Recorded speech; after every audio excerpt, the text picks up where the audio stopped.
Did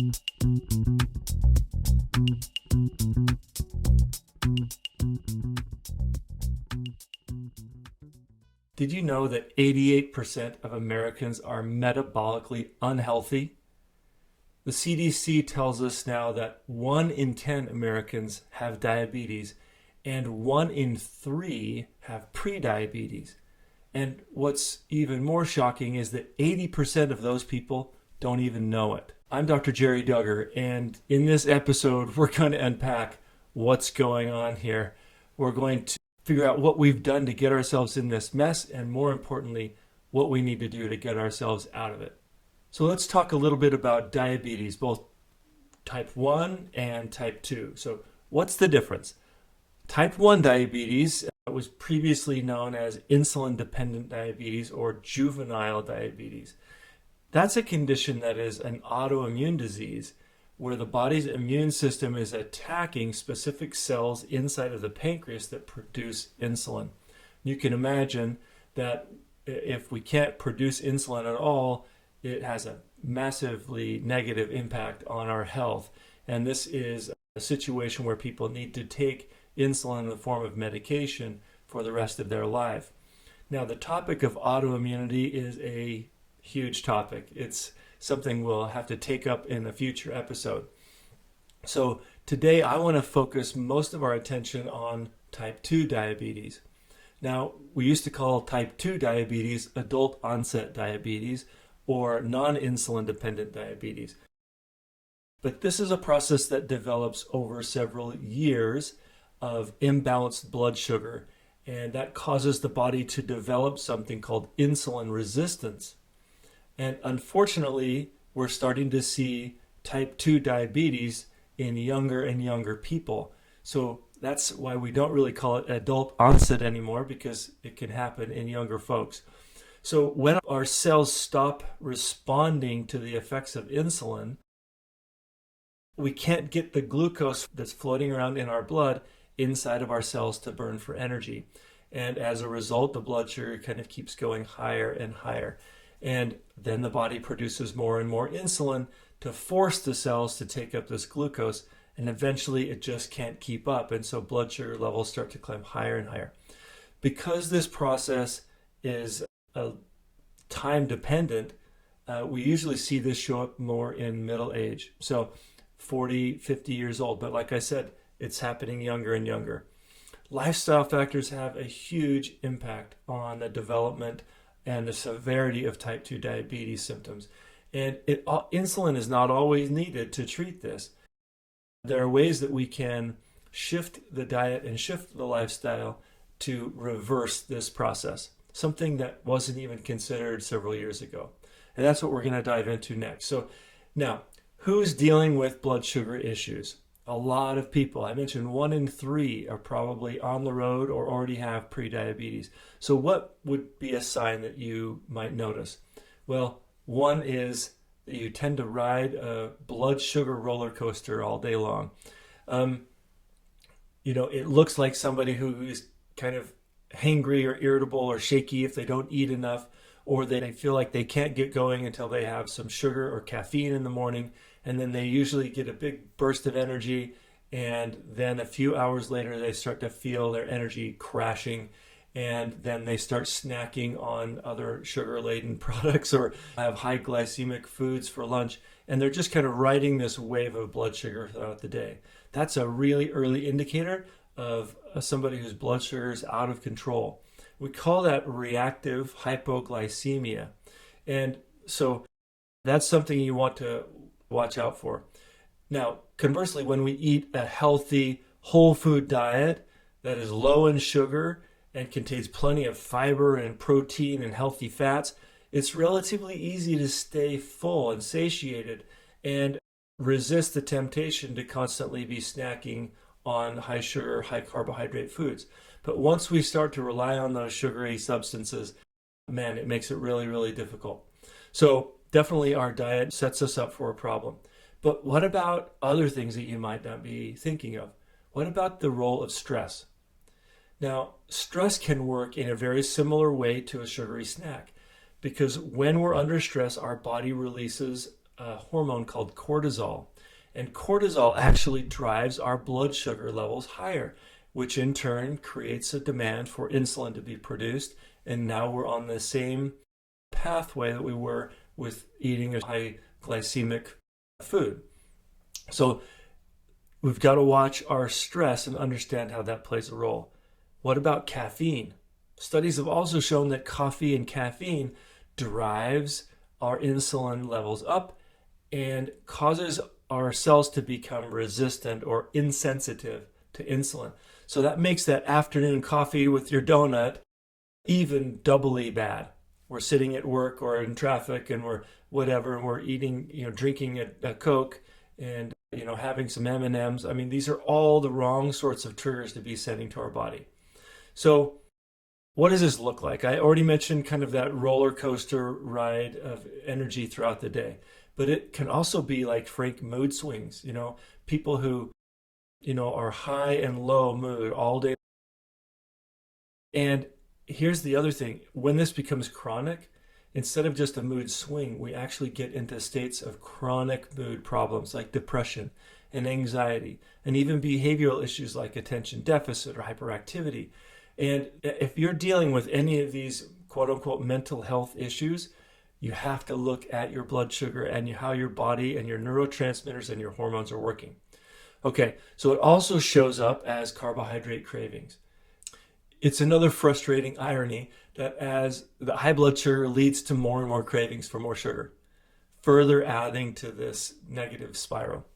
Now, here's the other place it shows up. It shows up right along our midsection. This apron of belly fat, the proverbial spare tire or the muffin top. When your body's producing insulin in high amounts, insulin is a fat storage hormone. And so you're going to store fat, and it loves to be stored right around your midsection. And once you've got additional fat around your midsection, it disrupts your sex hormones like testosterone and estrogen and progesterone. Elevated blood sugar and elevated insulin cause testosterone to go up. And then that testosterone gets converted by our fat cells into more estrogen. And so now we have imbalances between estrogen and progesterone and testosterone and cortisol, and we are a hormonal mess. Okay, so now let's talk about 5 lifestyle factors that will help support our blood sugar. As mentioned before, diet is a huge piece. So we're going to talk about that first. We have to eat right to improve insulin sensitivity. So that means increasing our fiber intake. Fiber is usually packed in nature with things that are sweet. And the more fiber we have, the slower our body digests and absorbs and utilizes sugars. And so instead of spikes up and down, we end up with a nice steady increase in energy that lasts a long period of time. So adding foods that are high in fiber can be really beneficial. If you look on a product label, you'll look at something called net carbs. And that is the total amount of sugars minus the amount of fiber. And that produces what we call net carbohydrates. So what else? Adding more leafy greens. We know like spinach and kale and broccoli and cauliflower, they've all been researched in their role in helping reduce the risks of type 2 diabetes because they have fiber, they're high in minerals and vitamin C and what we call polyphenols. And these help our cells and our insulin sensitivity. All right, and so now we also want to look at what we call low glycemic foods. And there are lists that you can find with a simple Google search to help you understand the impact of foods in your diet that drive your blood sugar. Okay, so you want to find and eat predominantly low glycemic foods. Those are foods with fiber. They're also foods high in proteins and fats. And the bad ones on the list are things that are refined carbohydrates, white breads, pastas, rice, and these sort of really high starchy foods. Okay, so number 2, we have to think about what we're drinking. Sweet beverages, contain a ton of sugar. One study found that people who drank at least one sweet drink a day had a 26% higher chance of developing diabetes. So what do I mean by sweet drinks? Those are fruit juices. Those are smoothies. Of course, that's soda pop and energy drinks as well. Now, what about tea and coffee? Well, high caffeine in tea can be a problem, and definitely coffee can be a problem. But there are some great herbal teas that you can drink instead. Things like rooibos tea and peppermint tea, and even some coffee alternatives like Dandy Blend or chicory root. These are excellent alternatives that despite give you some options to drink during the day. But it really comes down to a ton of water. Now, water is obviously essential for our health, and water is a great catalyst for weight loss, helps us feel full so that we're not feeling like we need to snack. We're not reaching for the sugary snacks because we're full and we've drunk enough water. Okay, so number 3, another one that might be counterintuitive or not thought of much, and that is sleep. High blood sugar messes up our sleep. It impairs our ability to fall asleep and to stay asleep. But we know that sleep in and of itself is a vital component for health. It helps us to repair the damage that's been done throughout the day. So making sure that we put sleep as a high priority will actually help our body to manage our hormones and our neurotransmitters and our blood sugar. So practicing good sleep hygiene, including turning off all your devices hours before bed, sleeping in a cool, dark room, limiting caffeine any time close to bedtime. These are all really important things for us to do. Now, number 4, let's be purposeful about exercise. Exercise is phenomenal at balancing blood sugar because when we exercise, it improves our insulin sensitivity. It improves the ability for our cells to uptake and use sugar. So high intensity interval training type exercise has been shown to be excellent at balancing blood sugar and optimizing our glucose absorption. Other things like weightlifting, Pilates, yoga, they're all excellent. Walking is excellent. So being purposeful about exercise or type you love to do will go a long way in stabilizing your blood sugar, giving you more sustained energy throughout the day. Even something as simple as taking a walk around the block after dinner helps you to blunt any high rises in blood sugar after that meal. Okay, so number 5, let's talk about supplements. There are some really cool herbs and nutrients that have been discovered and that have a profound impact on blood sugar, even helping people who are already diabetic or pre-diabetic. So number 1 we're going to talk about is berberine. Now, berberine is an extract from a group of plants and berries, and it is emerging as a metabolic superstar.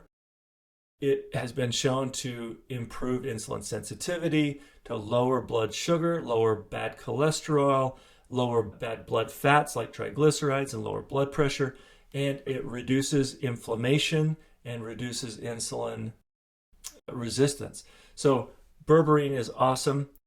It works very much like the medication metformin, but it's safer. Okay, so number 2 is cinnamon. Yes, that lovely spice that we all love. It's more than just a culinary spice. Cinnamon can help to blunt blood sugar rises when we eat it with our food. So that's another good one. Okay, number 3, vitamin D. Yes, vitamin D. You're hearing everything about vitamin D from brain health to immune health, but turns out this fat-soluble vitamin is also really helpful for our cells to be more sensitive to insulin. So get your vitamin D levels tested. If you haven't had a blood test for vitamin D, I would recommend that you do that and supplement to improve your vitamin D till you get up into a nice optimal range. Okay, last but not least, we're going to talk about medicinal mushrooms, specifically a mushroom called reishi. The official name is Ganoderma lucidum, and it's called the king of mushrooms because it has such a profound effect on so many systems of our body. Here's just some of the things that they've understood. Improves insulin sensitivity, prevents complications from diabetic kidney disease, and once again helps lower cholesterol, helps lower blood pressure, and much, much more. So there's just a few of my favorite supplements and lifestyle hacks to improve our blood sugar and treat prediabetes and diabetes naturally. So what's our take-home message? Lots of very serious health complications happen when we have chronic unstable blood sugar. And they include heart disease and stroke and blood vessel damage and weight gain and obesity and mental health issues. I mean, it's just every system of the body can be impacted in a harmful way. So necessary lifestyle factors have to be addressed. And if we do, changes happen in a short period of time. It's really exciting to see. So if you're ready to understand your blood sugar levels, let us support you as you want to take charge of your health. If you like to discuss that, go to our website, duggarwellness.com. Click on the button at the top to book a free health strategy session with me.